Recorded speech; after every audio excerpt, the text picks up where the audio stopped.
ਸਾਡੇ ਨਾਲ ਪ੍ਰੋਫੈਸਰ ਪ੍ਰੀਤਮ ਸਿੰਘ ਜੀ ਅੱਜ ਗੱਲਬਾਤ ਕਰਨਗੇ ਫਾਰਮਰਸ ਦੇ ਪ੍ਰੋਟੈਸਟ ਬਾਰੇ, ਜਿਹੜਾ ਕਿ ਦਿੱਲੀ ਦੇ ਵਿੱਚ ਇਹ ਅੰਦੋਲਨ ਚੱਲ ਰਿਹਾ ਹੈ, ਉਸ ਦੇ ਮੁਤਲਕ ਅੱਜ ਉਹ ਗੱਲਬਾਤ ਸਾਡੇ ਨਾਲ ਕਰਨਗੇ। ਪ੍ਰੋਫੈਸਰ ਸਾਹਿਬ ਜਿਹੜੇ ਨੇ ਪ੍ਰੋਫੈਸਰ ਐਮਰੈਟਸ ਇਕਨੋਮਿਕਸ ਦੇ ਪ੍ਰੋਫੈਸਰ ਨੇ ਆਕਸਫੋਰਡ ਬਰੁਕਸ ਬਿਜ਼ਨਸ ਸਕੂਲ ਦੇ ਵਿੱਚ, ਸਾਡੇ ਨਾਲ ਇੰਗਲੈਂਡ ਤੋਂ ਗੱਲਬਾਤ ਕਰਨਗੇ। ਡੀ.ਫਿਲ ਉਹਨਾਂ ਨੇ ਕੀਤੀ ਓਰੀਅਲ ਕਾਲਜ ਆਕਸਫੋਰਡ ਤੋਂ, ਅਤੇ ਉਹਨਾਂ ਨੂੰ Edward boil, Charles Waltz scholarship ਅਤੇ ਹੋਰ ਬਹੁਤ ਸਾਰੇ ਇਨਾਮ ਮਿਲੇ ਨੇ।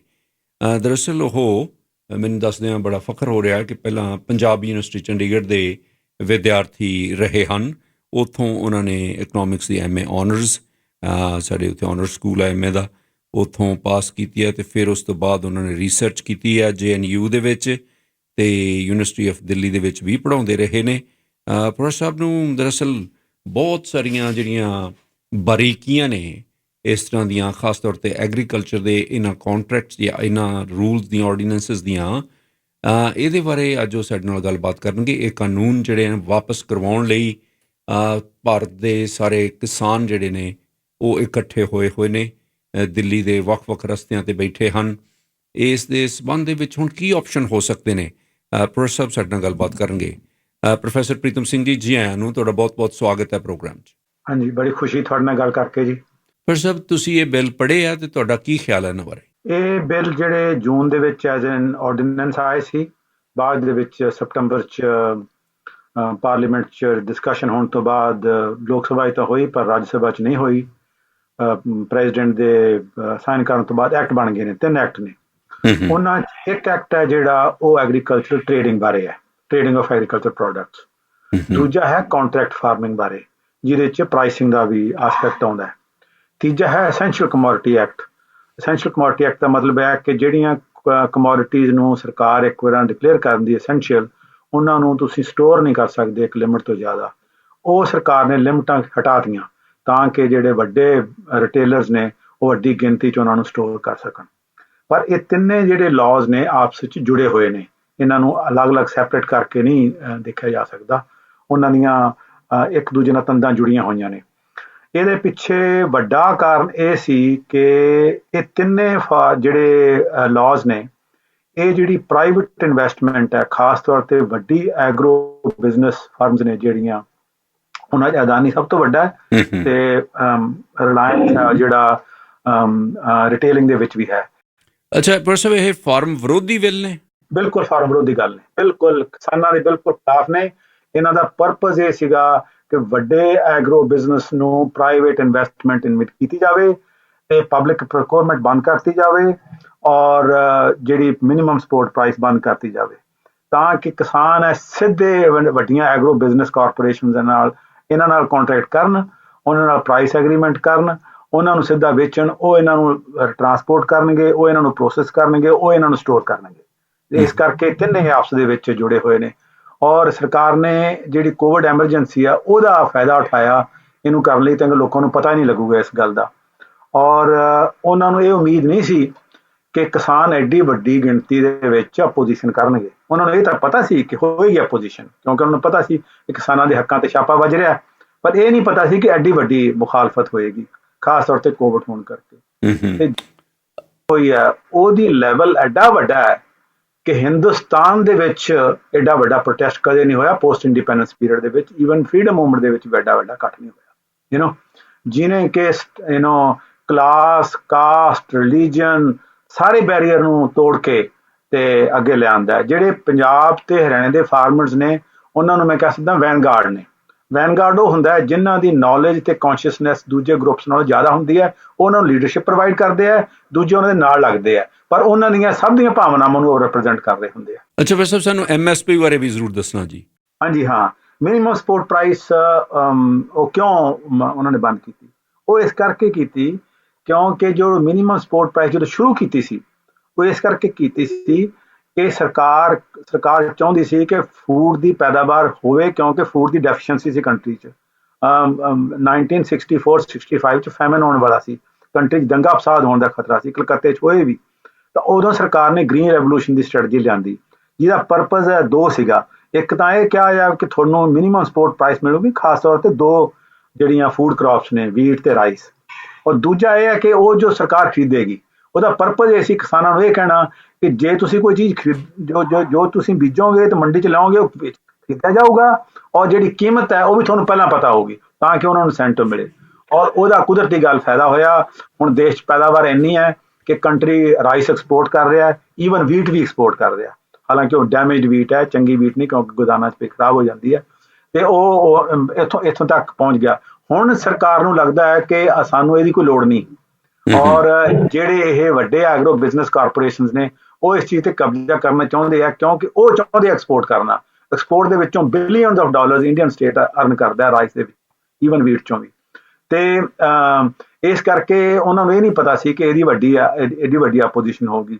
ਤੇ ਕਿਸਾਨਾਂ ਨੇ ਤਾਂ ਬਿਲਕੁਲ ਕਮਾਲ ਹੀ ਕਰਤੀ। ਔਰ ਕਿਸਾਨ ਜਥੇਬੰਦੀਆਂ ਜਿਹੜੀਆਂ ਉਹਨਾਂ ਦੀ ਲੀਡਰਸ਼ਿਪ ਹੈ ਜਿਹੜੀ, ਉਹਨਾਂ ਤੇ ਇੰਟਰਨੈਸ਼ਨਲ ਸਟੈਂਡਰਡ ਐਸਟੈਬਲਿਸ਼ ਕਰਤਾ ਕਿ ਇੰਨੇ ਪੜ੍ਹੇ ਲਿਖੇ ਦੀ ਮੈਂ ਤੁਹਾਨੂੰ ਇੱਕ ਐਗਜ਼ਾਮਪਲ ਦਿਖਦਾ ਕਿ 3 ਲਾਜ਼ ਨੂੰ ਉਹਨਾਂ ਨੇ ਪੰਜਾਬੀ 'ਚ ਟਰਾਂਸਲੇਟ ਕਰਕੇ ਲੱਖਾਂ ਦੀ ਗਿਣਤੀ 'ਚ ਪੰਜਾਬ ਦੇ ਕਿਸਾਨਾਂ 'ਚ ਵੰਡਿਆ। ਔਰ ਮੇਰੇ ਵਰਗੇ ਤੇ ਹੋਰ ਬੁੱਧੀਜੀਵੀ ਲੋਕਾਂ ਦੇ ਜਿਹੜੇ ਲੇਖ ਹੈ ਉਹਨਾਂ ਨੇ ਬੁਕਲੇਟ ਦੇ ਵਿੱਚ ਛਾਪ ਕੇ ਲੱਖਾਂ ਦੀ ਗਿਣਤੀ 'ਚ ਵੰਡੇ ਉੱਥੇ, ਤਾਂ ਕਿ ਇਹ ਨਾ ਹੋਵੇ ਕਿ ਕਿਸਾਨ ਨੂੰ ਪਤਾ ਨਾ ਹੋਵੇ। ਆਮ ਸਧਾਰਨ ਕਿਸਾਨ ਵੀ ਹੈ ਜਿਹੜਾ ਉਹ ਇਸ ਚੀਜ਼ ਨੂੰ ਸਮਝਦਾ ਹੈ। ਔਰ ਜਿਹੜੀ ਸਾਡੇ ਮਾਸ ਲਿਟਰੇਸੀ ਫੈਲ ਚੁੱਕੀ ਹੈ ਕਿ ਅੱਜ ਕੱਲ੍ਹ ਆਲਮੋਸਟ 100% ਲਿਟਰੇਸੀ ਦੇ ਨੇੜੇ ਪਹੁੰਚਣ ਵਾਲੀਆਂ ਨਵੀਆਂ ਪੜ੍ਹਤਾਂ, ਇਸ ਕਰਕੇ ਕਿਸਾਨ ਬਹੁਤ ਹੀ ਇਹਦੇ ਬਾਰੇ ਵੈਲ ਇਨਫੋਰਮਡ ਨੇ, ਉਹਨਾਂ ਕੋਲ ਲੌਜੀਕਲ ਆਰਗੂਮੈਂਟ ਨੇ। ਸਰਕਾਰ ਕੋਲ ਕੋਈ ਆਰਗੂਮੈਂਟ ਨਹੀਂ। ਸਰਕਾਰ ਨੂੰ ਇੱਥੋਂ ਤੱਕ ਹੈ ਕਿ ਮੈਨੂੰ ਇਹ ਪਤਾ ਲੱਗਾ ਕਿ ਅਮਿਤ ਸ਼ਾਹ ਨੇ ਔਰ ਤੋਮਰ ਨੇ ਇਹ ਵੀ ਕਿਹਾ ਕਿਸਾਨਾਂ ਨੂੰ ਕਿ ਸਾਨੂੰ ਵੀ ਪਤਾ ਹੈ ਕਿ ਇਹਨਾਂ 'ਚ ਤਰੁੱਟੀਆਂ ਨੇ, ਪਰ ਹੁਣ ਅਸੀਂ ਮਜਬੂਰ ਹੈ। ਉਹ ਮਜਬੂਰੀ ਕਾਹਦੀ ਹੈ? ਕਿਉਂਕਿ ਜਿਹੜੇ ਵੱਡੇ ਐਗਰੋ ਬਿਜ਼ਨਸ ਕਾਰਪੋਰੇਸ਼ਨਸ ਨੇ, ਅਦਾਨੀ ਔਰ ਰਿਲਾਇੰਸ, ਉਹਨਾਂ ਨੂੰ ਫਾਇਦਾ ਦੇਣਾ ਚਾਹੁੰਦੇ ਆ। ਤਾਂ ਇਸ ਕਰਕੇ ਸਰਕਾਰ ਹੁਣ ਇਸ 605 ਪਈ ਹੋਈ ਹੈ। ਇਹਨਾਂ ਨੂੰ ਕ੍ਰਸ਼ ਨਹੀਂ ਕਰ ਸਕਦੀ ਕਿਉਂਕਿ ਇਹਨਾਂ ਦੀ ਗਿਣਤੀ ਬਹੁਤ ਵੱਡੀ ਹੈ। ਲੋਟ ਨਹੀਂ ਕਰ ਸਕਦਾ ਕਿ ਰਿਪਰੈਸ਼ਨ ਨਹੀਂ ਯੂਜ਼ ਕਰਨਗੇ, ਪਰ ਬਹੁਤ ਮੁਸ਼ਕਲ ਹੈ। ਔਰ ਪ੍ਰੋਫੈਸਰ ਇਹਦੇ ਵਿੱਚ ਜਿਹੜੀ ਸਟੇਟ ਗੌਰਮੈਂਟ ਸੀ, ਪੰਜਾਬ ਦੀ ਸਰਕਾਰ ਸੀ, ਉਹਨਾਂ ਦੇ ਵੀ ਕੁਝ ਅਧਿਕਾਰ ਨੇ, ਉਹ ਵਾਕਿਆ ਹੀ ਉਹਨਾਂ ਨੂੰ ਬਾਈਪਾਸ ਕਰ ਦਿੱਤਾ ਗਿਆ। ਉਹ ਇਸ ਤਰ੍ਹਾਂ ਬਾਈਪਾਸ ਕੀਤਾ ਗਿਆ ਕਿਉਂਕਿ ਜਦੋਂ ਮੰਡੀ ਦੇ ਵਿੱਚ ਕਿਸਾਨ ਲੈ ਕੇ ਜਾਂਦਾ ਹੈ ਅਨਾਜ, ਤਾਂ ਉਹ ਜਿਹੜੀ APMC ਹੁੰਦੀ ਹੈ, agriculture produce marketing committee yard, ਜਿਹੜਾ ਕਿ ਸਰਕਾਰ ਦਾ ਪਬਲਿਕ ਪ੍ਰੋਕਿਉਰਮੈਂਟ ਹੁੰਦੀ ਹੈ, ਉੱਥੇ ਜਿੰਨਾ ਅਨਾਜ ਵੇਚਿਆ ਜਾਂਦਾ ਉਹ ਤੇ ਸੈਸ ਮਿਲਦੀ ਹੈ। ਉਹ ਸਰਕਾਰ ਦੇ ਖਾਤੇ ਜਾਂਦੀ, ਸਟੇਟ ਗੌਰਮੈਂਟ ਦੇ। ਉਸ ਖਾਤੇ ਦੇ ਵਿੱਚੋਂ ਸਰਕਾਰ ਇਨਫਰਾਸਟਰਕਚਰ ਡਿਵੈਲਪ ਕਰਦੀ ਹੈ। ਮਾਰਕੀਟਿੰਗ ਬੋਰਡ ਹੈ ਜਿਹੜਾ, ਉਹਨੂੰ ਵੀ ਇੱਕ ਹਿੱਸਾ ਮਿਲਦਾ। ਉਹ ਜਿਹੜੀਆਂ ਪੰਜਾਬ ਦੇ ਵਿੱਚ ਸੜਕਾਂ ਦਾ ਜਾਲ ਵਿਛਾਇਆ ਗਿਆ ਉਹ ਮਾਰਕੀਟਿੰਗ ਬੋਰਡ ਨੇ ਕੀਤਾ, ਮਾਰਕੀਟਿੰਗ ਮੰਡੀਆਂ ਨੇ ਕੀਤਾ, ਉੱਥੋਂ ਹੀ ਹੈ। ਇਸ ਕਰਕੇ ਪੰਜਾਬ ਸਰਕਾਰ ਦੇ ਨਹੀਂ, ਸਾਰੀਆਂ ਸਰਕਾਰਾਂ ਜਿਹੜੀਆਂ ਪੰਜਾਬ ਦੀ, ਹਰਿਆਣੇ ਦੀ, ਰਾਜਸਥਾਨ ਦੀ, UP ਦੀ, ਜਿੱਥੇ ਵੀ ਇਹ ਮੰਡੀਆਂ ਹੈਗੀਆਂ, ਉਹਨਾਂ ਦਾ ਰੈਵਨਿਊ ਸੋਰਸ ਘਟਿਆ ਇਹਦੇ 'ਚ। ਦੂਜਾ ਇਹ ਕਿ ਐਗਰੀਕਲਚਰ ਦਾ ਜਿਹੜਾ ਸਬਜੈਕਟ ਹੈ ਉਹ ਕੌਨਸਟੀਟਿਊਸ਼ਨ ਦੇ ਵਿੱਚ ਸਟੇਟ ਸਬਜੈਕਟ ਹੈ, ਸੈਂਟਰ ਦਾ ਸਬਜੈਕਟ ਨਹੀਂ। ਪਰ ਇਹਦੇ ਵਿੱਚ ਉਹਨਾਂ ਨੇ ਕਲੌਜ਼ ਯੂਜ਼ ਕੀਤਾ ਜਿਹੜਾ ਕਿ ਕਨਕਰੈਂਟ ਲਿਸਟ ਹੈ। 3 ਲਿਸਟਾਂ ਹੁੰਦੀਆਂ, ਇੱਕ ਐਗਰੀਕਲਚਰ ਸਟੇਟ ਲਿਸਟ, ਇੱਕ centre list, concurrent list. Concurrent list ਦੇ ਵਿੱਚ ਟ੍ਰੇਡਿੰਗ ਹੈ ਜਿਹਦੇ ਵਿੱਚ ਸੈਂਟਰ ਇੰਟਰਵੀਨ ਕਰ ਸਕਦਾ। ਉਹਨਾਂ ਨੇ ਟ੍ਰੇਡਿੰਗ ਦਾ ਫਾਇਦਾ ਲੈ ਕੇ ਇਹ ਇੰਟਰੋਡਿਊਸ ਕਰਤਾ। ਤਾਂ ਸਟੇਟ ਗਵਰਨਮੈਂਟਸ ਨੂੰ ਇਹ ਡਰ ਹੈ ਕਿ ਜੇ ਇਹਨੂੰ ਨਾ ਅਪੋਜ਼ ਕੀਤਾ ਗਿਆ ਤਾਂ ਗਾਂ ਆਸਤੇ ਸੈਂਟਰ ਦੀ ਐਗਰੀਕਲਚਰ ਦੇ ਵੀ ਟੋਟਲ ਕੰਟਰੋਲ ਹੋ ਜਾਏਗਾ। ਇਸ ਕਰਕੇ ਸਟੇਟ ਗਵਰਨਮੈਂਟਸ ਵੀ ਇਸ ਗੱਲ ਤੇ ਅਪੋਜ਼ ਨੇ। ਦੂਸਰੇ ਪਾਸੇ ਹੁਣ ਜਿਹੜੀਆਂ ਗੱਲਾਂ ਅਸੀਂ ਸੁਣ ਰਹੇ ਹਾਂ ਪਰ ਵੀ ਸੁਪਰੀਮ ਕੋਰਟ ਇਨਵੋਲਵ ਹੋ ਗਿਆ ਜਾਂ ਹੋਰ ਗੱਲਬਾਤ ਸਾਡੇ ਨਾਲ ਕਰੋ, ਕੋਈ ਅਮੈਂਡਮੈਂਟਸ 'ਤੇ ਸਮਝੌਤਾ ਕਰ ਲਓ, ਇਸ ਕਿਸਮ ਦੇ ਆਪਸ਼ਨਸ ਦੇ ਰਹੀ ਹੈ ਸਰਕਾਰ। ਹੁਣ ਉਹਨਾਂ ਕੋਲੇ ਜੇ ਉਹਨਾਂ ਨੇ ਆਪਣਾ ਫੇਸ ਹੀ ਸੇਵ ਕਰਨਾ, ਜੇ ਉਹ ਰੀਅਲੀ ਅਮੈਂਡਮੈਂਟਸ ਕਰਨਾ ਚਾਹੁੰਦੇ ਆ, ਹੋਰ ਕੀ ਆਲਟਰਨੇਟਿਵ ਨੇ ਸਰਕਾਰ ਕੋਲੇ? ਦੇਖੋ, ਅਮੈਂਡਮੈਂਟਸ ਤਾਂ ਸਰਕਾਰ ਨੇ ਆਫਰ ਕੀਤੇ ਆ। ਸਰਕਾਰ ਅਮੈਂਡਮੈਂਟਸ ਦੀ ਆਫਰ ਕਰਤੀ ਕਿਉਂਕਿ ਸਰਕਾਰ ਨੂੰ ਵੀ ਹੌਲੀ ਹੌਲੀ ਸਮਝ ਆਈ ਹੈ। ਜਦੋਂ ਇਹਨਾਂ ਨੇ ਪ੍ਰੈਜ਼ੈਂਟ ਕੀਤੇ ਆ ਉਦੋਂ ਤਾਂ ਇਹ ਇੱਕ ਸਰਕਾਰ ਨੇ ਨਹੀਂ ਬਣਾਏ ਕਾਨੂੰਨ, ਤਾਂ ਇਹ ਕੰਪਨੀਆਂ ਨੇ ਬਣਾਏ ਆ। ਉਹਨਾਂ ਨੂੰ ਦੇ ਤੱਕ ਤੁਸੀਂ ਪਾਸ ਕਰ ਦਿਓ, ਸਿੱਧੀ ਗੱਲ ਹੈ। ਤੁਹਾਨੂੰ ਮਤਲਬ ਬਿਨਾਂ ਲਕੋਸ਼ ਕੋ ਤੋਂ ਮੈਂ ਤੁਹਾਨੂੰ ਸਹੀ ਦੱਸ ਰਿਹਾ। ਤੇ ਹੁਣ ਹੌਲੀ ਹੌਲੀ ਉਹਨਾਂ ਨੂੰ ਸਮਝ ਆ ਰਹੀ ਹੈ ਕਿ ਮਿਨੀਮਮ ਸਪੋਰਟ ਪ੍ਰਾਈਸ ਵਾਲੀ ਵੀ ਗੱਲ ਗਲਤ ਹੈ, ਮਾਰਕੀਟਿੰਗ ਬੋਰਡ ਹੈ ਉਹਨੂੰ ਖਤਮ ਕਰਨਾ ਉਹ ਵੀ ਗਲਤ ਹੈ, ਜਿਹੜਾ ਡਿਸਪਿਊਟ ਰੈਜ਼ੋਲੂਸ਼ਨ ਹੈ ਕਿ ਇਕੱਲੇ ਜਿਹੜੇ SDM ਉਹ ਡਿਸਾਈਡ ਕਰਨਗੇ ਉਹ ਵੀ ਗਲਤ ਹੈ, ਜਿਹੜਾ ਦੂਜਾ ਫੈਸਲਾ ਲੈਣਾ ਉਹ ਵੀ ਗਲਤ ਹੈ। ਉਹਨਾਂ ਨੂੰ ਸਮਝ ਆ ਰਹੀ ਅੰਦਰੋਂ ਅੰਦਰ। ਕਿਸਾਨਾਂ ਨੂੰ ਇਸ ਤੋਂ ਅੱਗੇ ਸਮਝ ਆ ਗਈ। ਕਿਸਾਨਾਂ ਨੂੰ ਵੀ ਜੂਨ 'ਚ ਸ਼ੁਰੂ ਹੋਇਆ ਕੰਮ, ਹੁਣ ਦਸੰਬਰ ਆ ਗਿਆ। ਉਹ ਪਹਿਲਾਂ ਕਹਿੰਦੇ ਸੀ ਮਿਨੀਮਮ ਸਪੋਰਟ ਪ੍ਰਾਈਸ ਕਰ ਦਿਓ ਜੀ, ਪਬਲਿਕ ਪ੍ਰੋਕਿਉਰਮੈਂਟ ਕਰ ਦਿਓ। ਉਹਨਾਂ ਨੂੰ ਵੀ ਹੁਣ ਸਮਝ ਆ ਗਈ ਕਿ ਤਿੰਨੇ ਲਾਅ ਆਪਸ ਦੇ ਵਿੱਚ ਇੰਟਰਕਨੈਕਟਡ ਨੇ, ਉਹਨਾਂ ਦੇ ਵਿੱਚੋਂ ਇੱਕ ਚੀਜ਼ ਕੱਢ ਕੇ ਦੂਜੀ ਨਹੀਂ ਰੱਖੀ ਜਾ ਸਕਦੀ। ਮੈਂ ਤੁਹਾਨੂੰ 1 ਮਿੰਟ ਦਾ ਐਗਜ਼ਾਮਪਲ ਦੇ ਕੇ ਸਮਝਾਉਣਾ ਹੈ ਕਿ ਕਿਵੇਂ ਉਹਦੇ ਵਿੱਚ ਕੰਟਰਡਿਕਸ਼ਨ ਹੈ। ਸਰਕਾਰ ਜੇ ਕਹਿੰਦੀ ਹੈ ਕਿ ਮਿਨੀਮਮ ਸਪੋਰਟ ਪ੍ਰਾਈਸ ਲੈ ਲਓ, ਉਹਦਾ ਕੀ ਮਤਲਬ ਹੈ ਕਿ ਇੱਕ ਮੰਡੀ ਹੋਊਗੀ ਜਿਹੜੀ ਸਰਕਾਰੀ ਮੰਡੀ ਹੋਊਗੀ, ਜਿੱਥੇ ਕਿ ਮਿਨੀਮਮ ਸਪੋਰਟ ਪ੍ਰਾਈਸ ਹੋਊਗਾ ਅਨਾਜ ਜਿਹੜਾ ਵੇਚਿਆ ਜਾਊਗਾ। ਦੂਜੇ ਪਾਸੇ ਰਿਊਮਰੇਟਿਵ ਪ੍ਰਾਈਸ ਵੀ ਰਹੂਗੀ ਜੇ ਇਹ ਲਾਅ ਰਹੇ। ਜਿਹੜੀ ਰਿਊਮਰੇਟਿਵ ਪ੍ਰਾਈਸ ਹੈ ਉਹ ਐਗਰੋ ਬਿਜ਼ਨਸ ਐਂਟੀਟੀ ਦੇ ਕਿਸਾਨ ਦੇ ਕੰਟਰੈਕਟ ਵਿੱਚ ਸ਼ਾਮਲ ਹੈ। ਜੇ ਕਿਸੇ ਕਿਸਾਨ ਨੇ ਕੰਟਰੈਕਟ ਕਰ ਲਿਆ ਐਗਰੋ ਬਿਜ਼ਨਸ ਐਂਟੀਟੀ ਨਾਲ ਕਿ ਇਹ ਮੈਂ ਦੂਜਾ ਤੁਹਾਨੂੰ ਇਹ ਚੀਜ਼ ਖਰੀਦੂੰਗਾ, ਇਹ ਪੈਦਾਵਾਰ ਕਰੂੰਗਾ, ਇਸ ਕੀਮਤ ਤੇ ਤੁਹਾਨੂੰ ਵੇਚੂੰਗਾ, ਜਦੋਂ ਵੇਚਣ ਦਾ ਮੌਕਾ ਆਇਆ ਤਾਂ ਉਹਨੂੰ ਇਹ ਲੱਗਾ ਕਿ ਜਿੰਨੀ ਬਾਅਦ ਪਬਲਿਕ ਪ੍ਰੋਕਿਊਰਮੈਂਟ ਪ੍ਰਾਈਸ ਮਿਲ ਰਹੀ ਹੈ ਉਸ ਮੈਨੂੰ ਜ਼ਿਆਦਾ ਮਿਲ ਰਹੀ, ਮੈਂ ਉੱਥੇ ਲੈ ਜਾ, ਉਹ ਲਿਜਾ ਨਹੀਂ ਸਕੂਗਾ ਕਿਉਂਕਿ ਲੀਗਲੀ ਬਾਈਂਡ ਹੈ ਕੰਟਰੈਕਟ ਦੇ ਵਿੱਚ। ਉਹ ਕੰਪਨੀ ਉਹ ਤੇ ਮੁਕੱਦਮਾ ਕਰ ਦੂਗੀ। ਅੱਛਾ, ਮੁਕੱਦਮੇ ਦੇ ਵਿੱਚ ਛੋਟਾ ਤਾਂ ਛੱਡੋ, ਵੱਡਾ ਕਿਸਾਨ ਵੀ ਉਹਨਾਂ ਦਾ ਕੰਪਨੀਆਂ ਦਾ ਮੁਕਾਬਲਾ ਨਹੀਂ ਕਰ ਸਕਦਾ ਕਿਉਂਕਿ ਉਹਨਾਂ ਕੋਲੇ ਸੈਂਕੜਿਆਂ ਦੀ ਗਿਣਤੀ 'ਚ ਸਭ ਤੋਂ ਐਕਸਪੈਂਸਿਵ ਲਾਇਰਸ ਨੇ। ਔਰ ਕਿਸਾਨ ਹੈ ਜਿਹੜਾ 86% ਕਿਸਾਨ ਹੈ ਜਿਹੜੇ ਉਹਨਾਂ ਦੀ ਜ਼ਮੀਨ 2 ਹੈਕਟੇਅਰ ਤੋਂ ਘੱਟ ਹੈ, 5 ਏਕੜ ਤੋਂ ਘੱਟ ਹੈ। ਉਹ ਕਿਹੜਾ ਕਿਸਾਨ ਹੈ ਜਿਹੜਾ ਉਹਨਾਂ ਦਾ ਮੁਕਾਬਲਾ ਕਰ ਸਕੂਗਾ। ਇਸ ਕਰਕੇ ਇਹ ਕਹਿਣਾ ਠੀਕ ਹੈ ਕਿ 2 ਮੰਡੀਆਂ ਹੋਣਗੀਆਂ, ਓਕੇ, ਪਰ ਅਸਲ ਦੇ ਵਿੱਚ ਉਹ ਦੂਜੇ ਕਿਸਾਨ ਲਿਜਾ ਹੀ ਨਹੀਂ ਸਕਦਾ ਦੂਜੀ ਮੰਡੀ ਦੇ ਵਿੱਚ ਜਿਹੜੀ ਓਪਨ ਮੰਡੀ ਹੈ। ਇਸ ਕਰਕੇ ਜਿਹੜਾ ਸਰਕਾਰ ਦਾ ਪ੍ਰੋਪੇਗੈਂਡਾ ਕਿ ਕਿਸਾਨਾਂ ਨੂੰ ਚੋਇਸ ਮਿਲ ਗਈ, ਕਿਸਾਨਾਂ ਨੂੰ ਚੋਇਸ ਨਹੀਂ ਮਿਲੀ, ਐਗਰੋ ਬਿਜ਼ਨਸ ਨੂੰ ਚੋਇਸ ਮਿਲ ਗਈ ਕਿ ਉਹਨਾਂ ਨੂੰ ਐਂਟਰ ਕਰਨ ਦੀ ਇਹਦੇ 'ਚ ਪੋਸੀਬਿਲਿਟੀ ਹੋਵੇ। ਹੁਣ ਪ੍ਰੋਫੈਸਰ ਤੁਹਾਡੇ ਵਿਚਾਰ ਦੇ ਮੁਤਾਬਕ ਕੀ ਆਲਟਰਨੇਟਿਵਸ ਨੇ? ਹੁਣ ਜਿਹੜੀ ਕਮੇਟੀ ਬਣਾਉਣਾ ਚਾਹੁੰਦੀ ਸੀ ਸਰਕਾਰ ਪਹਿਲਾਂ, ਸੁਪਰੀਮ ਕੋਰਟ ਵੀ ਤਕਰੀਬਨ ਉਸ ਕਿਸਮ ਦੀ ਪ੍ਰਪੋਜ਼ਲ ਦੇ ਰਹੀ ਹੈ, ਇਹ ਕਮੇਟੀ ਬਣਨ ਨਾਲ ਕੋਈ ਰਾਹ ਨਿਕਲ ਆਏਗਾ ਜੀ? ਪਹਿਲੀ ਗੱਲ ਤਾਂ ਕਿਸਾਨਾਂ ਨੂੰ ਇਸ ਗੱਲ ਦਾ ਪਤਾ ਹੈ ਕਿ ਜਿਹੜਾ ਕਮੇਟੀ ਬਣਾਉਣ ਦਾ ਕੰਮ ਹੁੰਦਾ ਉਹ ਛਸ਼ੋਪੰਜ ਕਰਨ ਦਾ ਕੰਮ ਹੁੰਦਾ ਕਿ ਕਮੇਟੀ ਬਣਾ ਦਿਓਗਾ, ਕਮੇਟੀ ਨੇ ਕੀ ਫੈਸਲਾ ਦੇਣਾ। ਉਹ ਸਹਿਮਤ ਨਹੀਂ ਸੀ ਹੋਏ। ਹਾਂਜੀ, ਕਿਸਾਨ ਇਸ ਗੱਲ ਤੇ ਬਿਲਕੁਲ ਨਹੀਂ ਸਹਿਮਤ। ਇਸ ਗੱਲ ਤੇ ਹੁਣ ਕੰਪਲੀਕੇਸ਼ਨ ਇਹ ਆ ਗਈ ਹੈ ਕਿ ਸੁਪਰੀਮ ਕੋਰਟ ਨੇ ਜਿਹੜਾ ਅੱਜ ਫੈਸਲਾ ਦਿੱਤਾ ਹੈ ਉਹਦੇ ਵਿੱਚੋਂ ਕੁਝ ਪੋਜ਼ੀਟਿਵ ਗੱਲਾਂ ਨੇ। ਇੱਕ ਤਾਂ ਉਹਨਾਂ ਨੇ ਇਹ ਕਹਿਤਾ ਕਿ ਕਿਸਾਨਾਂ ਨੂੰ ਹੱਕ ਹੈ ਇਹ ਪ੍ਰੋਟੈਸਟ ਕਰਨ ਦਾ, ਉਹ ਪੀਸਫੁਲ ਕਰ ਰਹੇ ਨੇ, ਉਹਨਾਂ ਨੇ ਵੀ ਦੇਖ ਲਿਆ। ਇਨਫੈਕਟ ਉਹਨਾਂ ਦਾ ਜਿਹੜਾ ਪੀਸਫੁਲ ਕੰਡਕਟ ਹੈ ਉਹ ਤੋਂ ਤਾਂ ਸਾਰੀ ਦੁਨੀਆ ਹੈਰਾਨ ਹੈ ਕਿ 3 ਲੱਖ ਦਾ ਬੰਦਾ ਉੱਥੇ ਗਾ ਰਿਹਾ, ਖਾਣਾ ਬਣਾ ਰਿਹਾ ਲੋਕਾਂ ਨੂੰ, ਸਿਪਾਹੀਆਂ ਨੂੰ ਵੀ ਉਹ ਖਾਣਾ ਦੇ ਰਹੇ ਨੇ ਔਰ ਇਸ ਕਰਕੇ ਸਿਪਾਹੀਆਂ ਦੇ ਵਿੱਚ ਵੀ ਹਮਦਰਦੀ ਹੈ ਉਹਨਾਂ ਦੀ, ਔਰ ਬਾਕੀ ਜਿਹੜੇ ਗਰੀਬ ਆਸੇ ਪਾਸੇ ਕੰਮ ਕਰਦੇ ਨੇ ਉਹਨਾਂ ਨੂੰ ਵੀ ਖਾਣਾ ਖਿਲਾ ਰਹੇ ਨੇ। ਕਿ ਇਹੋ ਜਿਹੀਆਂ ਐਗਜ਼ਾਮਪਲ ਹਿਸਟਰੀ ਦੇ ਵਿੱਚ ਨਹੀਂ ਕਦੇ ਦੇਖੀਆਂ ਕਿ ਐਡੀ ਵੱਡੀ ਪ੍ਰੋਟੈਸਟ ਆਰਗੇਨਾਈਜੇਸ਼ਨ ਨਾਲ ਖਾਣਾ ਵੀ ਪ੍ਰੋਵਾਈਡ ਕਰ ਲਈ, ਰਹਿਣ ਦਾ ਇੰਤਜ਼ਾਮ ਵੀ ਕਰ ਰਹੀ ਹੈ, ਜਿਹੜੇ ਉਸ ਪ੍ਰੋਟੈਸਟ ਦਾ ਹਿੱਸਾ ਨਹੀਂ ਉਹ ਵੀ ਆ ਕੇ ਖਾਣਾ ਖਾ ਸਕਦੇ ਉੱਥੇ। ਇਸ ਗੱਲ ਦਾ ਉਹਨਾਂ ਤੇ ਵੀ ਅਸਰ ਹੋਇਆ ਹੈ, ਸੁਪਰੀਮ ਕੋਰਟ ਤੇ ਵੀ। ਉਹਨਾਂ ਨੇ ਇਹ ਤਾਂ ਅਲਾਓ ਕਰਤਾ ਕਿ ਇਹਨਾਂ ਨੂੰ ਤੁਸੀਂ ਬੰਦ ਨਹੀਂ ਕਰ ਸਕਦੇ ਕਿਉਂਕਿ ਪੀਸਫੁਲ ਨੇ, ਇਹਨਾਂ ਨੇ ਕਿਸੇ ਪ੍ਰਾਪਰਟੀ ਦਾ ਨੁਕਸਾਨ ਨਹੀਂ ਕੀਤਾ। ਤੇ ਪਰ ਸੁਪਰੀਮ ਕੋਰਟ ਨੇ ਇਹ ਕਿਹਾ ਹੈ ਕਿ ਜਦੋਂ ਅਸੀਂ ਖੁੱਲਾਂਗੇ ਬਾਅਦ ਦੇ ਵਿੱਚ, ਹੁਣ ਤਾਂ ਬੰਦ ਹੋ ਜਾਣੀ ਹੈ, ਕੱਲ ਤੋਂ ਬੰਦ ਹੋ ਜਾਣੀ, ਛੁੱਟੀਆਂ ਹੋ ਜਾਣੀਆਂ, ਤਾਂ ਵਕੇਸ਼ਨ ਚਾਰਜ ਹੁੰਦੇ ਆ ਛੁੱਟੀਆਂ ਦੇ ਵਿੱਚ, ਤਾਂ ਜਨਵਰੀ 'ਚ ਖੁੱਲੇਗੀ, ਉਦੋਂ ਅਸੀਂ ਕਿਸਾਨਾਂ ਨੂੰ ਵੀ ਕਵਾਂਗੇ, ਸਰਕਾਰ ਨੂੰ ਵੀ ਕਵਾਂਗੇ ਕਿ ਇੱਕ ਕਮੇਟੀ ਬਣਾਈ ਜਾਵੇ, ਤੁਸੀਂ ਆਪਣੇ ਸੁਝਾਅ ਦਿਓ। ਉਹ ਕਮੇਟੀ ਵਾਲਾ ਜਿਹੜਾ ਕੰਮ ਹੈ ਉਹ ਰਿਸਕੀ ਹੋ ਸਕਦਾ ਹੈ ਕਿਉਂਕਿ ਉਹਦੇ 'ਚ ਜੇ ਤਾਂ ਸੁਪਰੀਮ ਕੋਰਟ ਨੇ ਇਹੋ ਜਿਹੇ ਬੰਦੇ ਉਸ ਕਮੇਟੀ 'ਚ ਪਾਏ ਜਿਹੜੇ ਕਿ ਕਿਸਾਨਾਂ ਦਾ ਪੱਖ ਸਹੀ ਲੈ ਸਕਣ ਤਾਂ ਉਹਦਾ ਫਾਇਦਾ ਹੋ ਸਕਦਾ ਹੈ, ਨਹੀਂ ਤਾਂ ਜਿਹੜੀ ਸਰਕਾਰ ਦੀ ਸੀ ਇਹਨਾਂ ਨੂੰ ਝੁੰਝਲ 'ਚ ਪਾਉਣ ਦੀ ਕੰਮ ਉਹ ਵੀ ਹੋ ਸਕਦਾ ਹੈ। ਦੂਜੀ ਪੋਸੀਬਿਲਿਟੀ ਇਹ ਹੈ ਕਿ ਸਰਕਾਰ ਕੋਲੇ 2 ਹੀ ਰਸਤੇ ਨੇ।